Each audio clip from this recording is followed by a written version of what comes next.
हिंदी में यूपीएससी की तैयारी से संबंधित प्रोग्राम्स को देखने के लिए सब्सक्राइब करें स्टडी IQIAS हिंदी।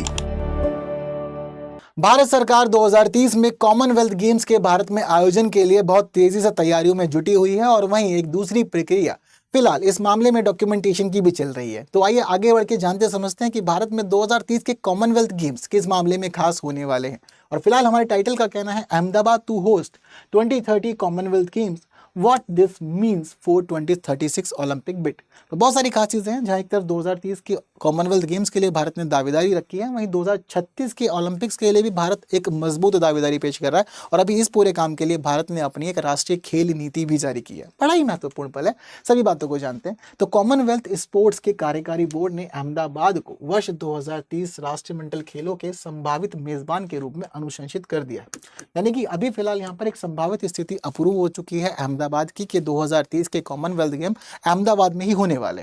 ये कंप्लीट स्थिति क्यों नहीं है, क्योंकि दरअसल अभी इस मामले में मतदान होने वाला है और मतदान होगा 2025 26 नवंबर को ग्लासगो स्कॉटलैंड में होने वाली महासभा में। यहाँ पर अंतिम निर्णय लिया जाएगा कि कौन होने वाला है होस्ट। हालांकि परेशानियां बहुत ज्यादा नहीं है, भारत की दावेदारी बड़ी ही मजबूत है और भारत के सामने बस एक ही प्रतिद्वंदी है, वो कौन है वो आपको भी थोड़ी देर में बताता हूँ। तो देखिए, दरअसल ये आयोजन भारत के लिए बहुत ज्यादा विषय होने वाला है, क्योंकि पिछली बार हमारे जो कॉमनवेल्थ गेम्स थे वो 2010 में हुए थे, पर वो भी बहुत सारी चुनौतियों में रहे बाद में, क्योंकि घोटाले वगैरह के नाम चलते रहे। और दूसरी खास बात यह है कि अब जो 2030 का संस्करण होने वाला है, ये एक शताब्दी संस्करण है और शताब्दी संस्करण अपने आप में बड़ा ही विशेष भी होता है। तो शताब्दी संस्करण भारत में होगा, ये हमारे लिए भी एक अच्छा पल रहने वाला है। 2010 में पिछली बार नई दिल्ली में कॉमनवेल्थ गेम्स आयोजित किए गए थे, लेकिन उसका भ्रष्टाचार, अवसंरचना में विलंब, ये सारी बातों की वजह से बहुत ज़्यादा क्रिटिसाइज किया गया था इन कॉमनवेल्थ गेम्स के पूरे मैनेजमेंट को। इसी के साथ फिलहाल भारत की मेजबानी कई और मामलों में खास है, क्योंकि बीते 2-3 बार से कॉमनवेल्थ गेम ठीक से हो नहीं पा रहे हैं। दरअसल 2022 में डरबन यानी कि दक्षिण अफ्रीका ने वित्तीय संकट के कारण अपनी मेजबानी छोड़ दी थी और मना कर दिया था कि मैं कॉमनवेल्थ की मेजबानी नहीं करूंगा। हालांकि पहले दक्षिण अफ्रीका का नाम फाइनल हो चुका था कि यहीं पे ही कॉमनवेल्थ किए जाएंगे, तो फिर बाद में जल्दी जल्दी के अंदर यूनाइटेड किंगडम के बर्मिंघम को चुना गया कि ठीक है, यहाँ पर कॉमनवेल्थ करा लेते हैं। ठीक है, ऐसी स्थिति 2026 में भी देखने को मिलने वाली है, जहाँ पर हम लोगों को पता ही चलता है कि पहले ऑस्ट्रेलिया के विक्टोरिया का नाम चुना गया था कि भाई उसकी चीज़ें आगे बढ़ेंगी, लेकिन इसके बाद ग्लासगो को चुना गया इमरजेंसी के तौर पर कि भाई जल्दबाजी में तैयारी करवा लो, यहीं पे ही कॉमनवेल्थ हो जाएगा। और 2030 के संस्करण के लिए अब 2 ही दावेदार बचे हैं, भारत जिसका अहमदाबाद यहाँ पर सबसे आगे है, और वहीं नाइजीरिया का अबूजा, जहाँ पर कॉमनवेल्थ गेम्स का आयोजन किए जाने की बात चल रही है। और आपको मैंने बताया जैसे कि अभी अनुशंसित कर दिया गया है अभी संभावित तौर पर कि भारत ही रहने वाला है, यानी कि अहमदाबाद में होस्ट होगा। लेकिन जो महासभा का कार्यक्रम है वहाँ पर नाइजीरिया और भारत, इन दोनों के बीच में ये कंपटीशन रहेगा कि किसके हिस्से में मतदान होता है, और उसके बाद अंतिम नाम हम लोग के सामने आएगा। लेकिन चीज़ें बड़ी महत्वपूर्ण होने वाली है और कुछ खास मानदंडों के आधार पर यह तय किया जाता है कि कॉमनवेल्थ किस देश में कराया जा सकता है। जैसे कि तकनीकी डिलीवरी चेक की जाती है कि आप टेक्नोलॉजी को कितने अच्छे से डिलीवर कर सकते हैं इस पूरी प्रक्रिया में। एथलीट के एक्सपीरियंस को भी दिखाया जाता है कि कितने अच्छे एथलीट्स हैं उस देश के पास में, और एथलीट्स उस देश के लिए क्या क्या चीज़ें सोचते हैं अवसंरचना की। इसके अलावा अवसंरचना की उपलब्धता, तो वो देश इंफ्रास्ट्रक्चर किस तरह से प्रोवाइड करा सकता है, ये भी देखने वाली स्थिति रहेगी। सुशासन और पारदर्शिता की स्थिति और कॉमनवेल्थ मूल्यों के अनुरूप कितना है वो देश और उसका इंफ्रास्ट्रक्चर या जहाँ पर गेम्स होने वाले हैं। तो ये सारे मानदंड चेक किए जाते हैं। अगर इन सभी मानदंडों पे कोई देश खरा उतरता है तो उसके बाद उस देश को अंत में अप्रूव किया जाता है और कहा जाता है कि आप कॉमनवेल्थ का आयोजन करा लीजिए। अब भारत के लिए ये कॉमनवेल्थ बहुत ज़्यादा खास है, क्योंकि दरअसल जहाँ एक तरफ 2030 के कॉमनवेल्थ के लिए भारत पूरी तरह से मशक्कत कर रहा हो, चाहता है कि अहमदाबाद में ही हो, वहीं दरअसल 2036 के ओलंपिक्स की मेज़बानी के लिए भी भारत लगातार दावेदारी पेश कर रहा है और भारत चाहता है कि 2036 के ओलंपिक्स भारत में हो जाए। हालांकि आज तक भारत के इतिहास में कभी ऐसा नहीं हुआ कि ओलंपिक्स का आयोजन भारत में किया गया हो, लेकिन ओलंपिक्स के लिए ही भारत ने अपनी खेल नीति जारी की है।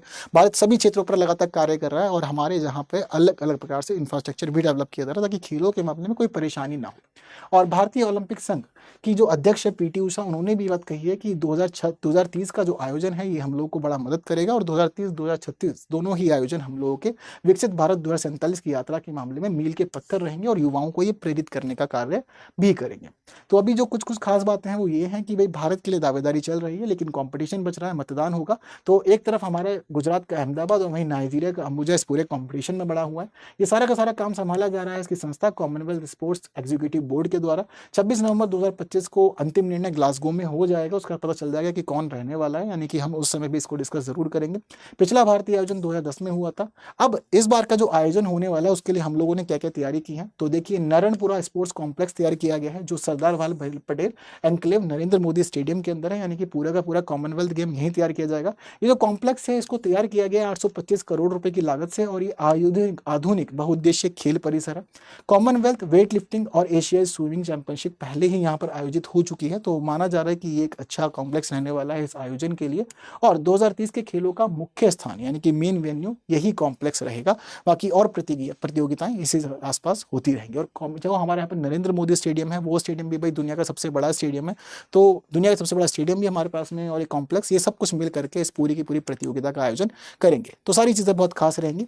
हालांकि कुछ चुनौतियां हैं, इन चुनौतियों को पार पाना भी जरूरी है, तो चुनौतियों का समाधान भी किया जाएगा। जैसे कि वित्तीय अनुशासन, तो जब 2010 का हम लोगों ने कॉमनवेल्थ आयोजन किया था तो बहुत ज़्यादा परेशानियां रही, इंफ्रास्ट्रक्चर की दिक्कत, भ्रष्टाचार की दिक्कत। तो भारत सरकार चाहती है कि इस बार ऐसा कोई भी मामला उभरे ना और सारी चीज़ें व्यवस्थित रहें, तो ही अच्छा रहेगा। समय प्रबंध, तो सारी की सारी सुविधाएं तब समय से तैयार हो जाएं, सभी को सारी सुविधाएं मिले और लोगों का एक्सपीरियंस बहुत अच्छा रहे। भारत सरकार इस पे भी लगातार काम कर रही है। पर्यावरणीय स्थिति, तो ये भी चाहते हैं कि पर्यावरण को नुकसान ना हो, पर्यावरण के साथ साथ खेलों के लिए इंफ्रास्ट्रक्चर डेवलप भी हो और पर्यावरण के साथ खेलों को आगे बढ़ाया जाए, ये भी चाहते हैं। पारदर्शिता और सुशासन, तो समिति है जो सभी चीज़ों के लिए जवाबदेह है, सारी चीज़ों को मैनेज कर रही है ताकि सारी चीज़ें अच्छे से हो पाए, कहीं पर भी कोई गड़बड़ घोटाला देखने को ना मिले, ये भी सरकार की कोशिश है। तो ये सारी बातें आने वाले कॉमनवेल्थ के लिए और बहुत अच्छा रहेगा भारत का, और बहुत अच्छा एक्सपीरियंस भी होने वाला है। 2036 का ओलंपिक हो जाए तो ये और भी ज़्यादा सोने पे सुहागा हो जाएगा। तो यही सारी तैयारियां फिलहाल भारत की जो चल रही इन मामलों में, बाकी देखते हैं अभी आगे और होता है क्या, बट पूरी तरह से अब यही लग रहा है कि भारत के हिस्से में ही आने वाला है कॉमनवेल्थ गेम्स का आयोजन। बाकी आप लोग के लिए द हिंदू की क्लास रोज सुबह 9 बजे होती है, तो जरूर जुड़िए हमारे साथ में न्यूज़ एनालिसिस और एडिटोरियल डिस्कशन पढ़ने के लिए। इसके अलावा 22 अक्टूबर लास्ट डेट है आप लोगों के लिए दिवाली उत्सव सेल की, जहां आप लोग KL लाइव कोड यूज करके बेस्ट डिस्काउंट का लाभ उठा सकते हैं। बेस्ट डिस्काउंट स्टडी के किसी भी कोर्स पर मिल जाएगा और आपको सारे फीचर्स मिलेंगे जो फीचर्स जनरली मिलते हैं। सबसे बेस्ट फीचर्स लोगों को पसंद है वो है 11,000 का टॉप टेस्ट प्राइस। और इसके अलावा हम ये भी देखते हैं कि पूरी फीस रिफंड हो जाती है आप लोग के प्रीलिम्स क्लियर करने के बाद, तो एनरोल कीजिए।